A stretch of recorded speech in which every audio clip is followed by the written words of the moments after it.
President. Majority Leader. Let me begin with a quote. Quote, I can't imagine anybody ever even thinking of using the debt ceiling as a negotiating wedge.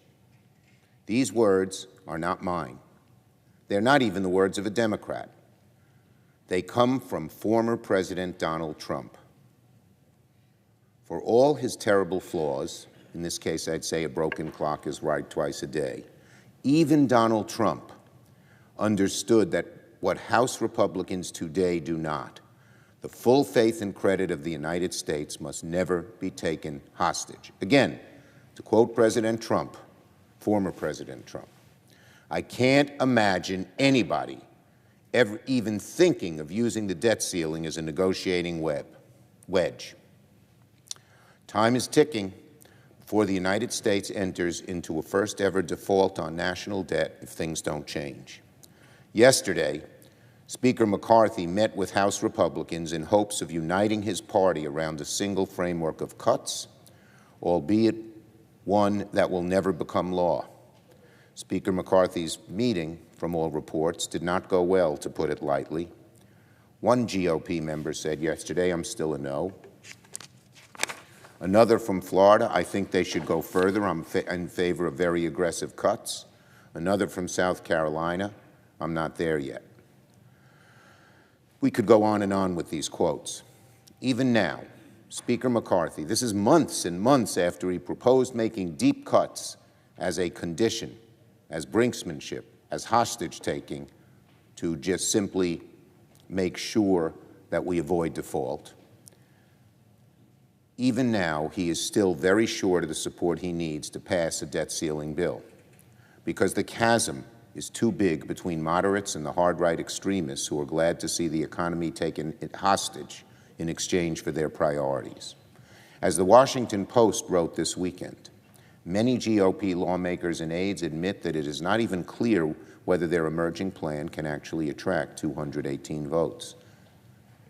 And now the clock is ticking. We're getting closer and closer to when we have to act to avoid default. So for all the speeches, for all the letters, for all the wish lists and meetings with this family or that family, the underlying facts haven't changed. At this point, Speaker McCarthy does not have a plan for avoiding a catastrophic default on the debt. I quoted one former Republican president.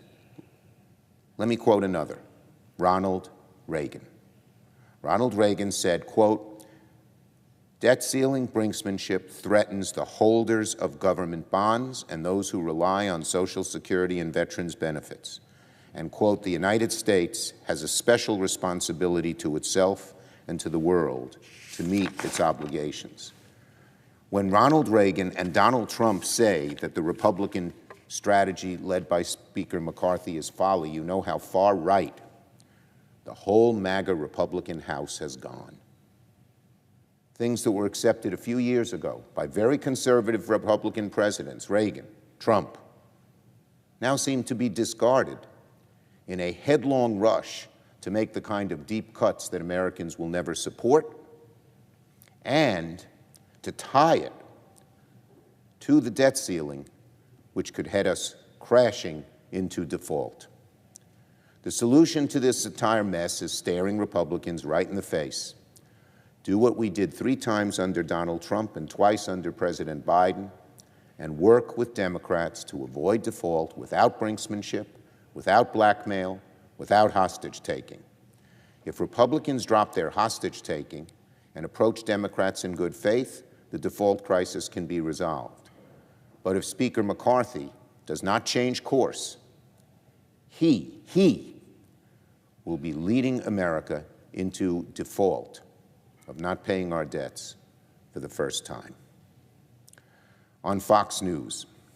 Yesterday, Fox News agreed to pay nearly $800 million to end a defamation suit brought by Dominion Voting Systems after Fox spent months lying about the 2020 election. It's one of the largest settlements ever in a defamation case. Trial or no trial, the world sees that Fox News knowingly and intentionally lied to the country about the 2020 election. The amazing thing is that Fox knew that these were lies, and they still put that propaganda on the air. And it's not just trivial lies, lies that go to the essence of our democracy. To think that the leaders of Fox News, Rupert Murdoch, don't give a hoot about democracy, and still will put these lies on for political or mercenary purposes is just galling, appalling, and frankly, downright against what America stands for and has stood for hundreds of years.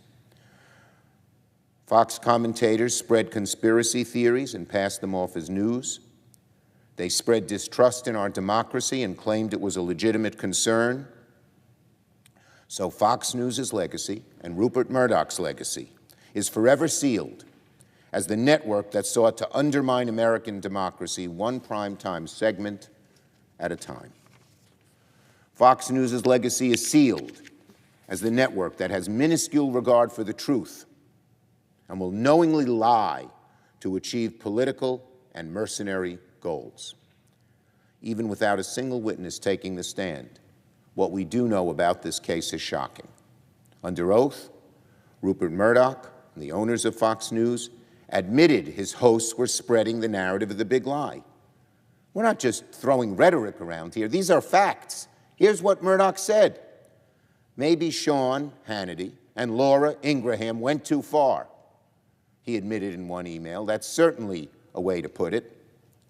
Asked if he could have stopped the lies, Mr. Murdoch admitted, I could have, but I didn't. Amazing. Amazing. So settlement or not, there's no question that Fox News lied. Sadly, too much damage has already been done. A significant segment of voters, by some measures as much as 30% of the electorate, still do not believe the 2020 election was legitimate. And when people start doubting that elections are legitimate, that's the beginning of the end of a democracy. It's just galling. Again, this is not lying about some trivial thing. This is lying that undermines the essence of what America has been all about. And after 2 years after the presidential election, Fox News still lies about what happened in 2020. Not 2 months ago, Tucker Carlson claimed January 6th was not an insurrection, and using manipulated security footage provided to him exclusively by Speaker McCarthy. Fox News has not shown any remorse for undermining our democracy and blatantly lying. Again, Rupert Murdoch's legacy and Fox News' legacy is sealed. They will forever be remembered as the ones who sought to break American democracy from within by lying about it. For their own sake, even more importantly, for the sake of our great country, Mr. Murdoch and Fox News leadership should put a halt to the spread of the big lie on their network. Because when enough people believe elections are not on the level, that is the beginning death knell of a democracy. Now on the abortion issue and military holds. For the last 10 months, the American people have made clear they reject the hard rights war on women. After many ballot initiatives, special elections, and one disastrous midterm for the GOP, there's no denying that the MAGA obsession with attacking women's freedom of choice has been a disaster.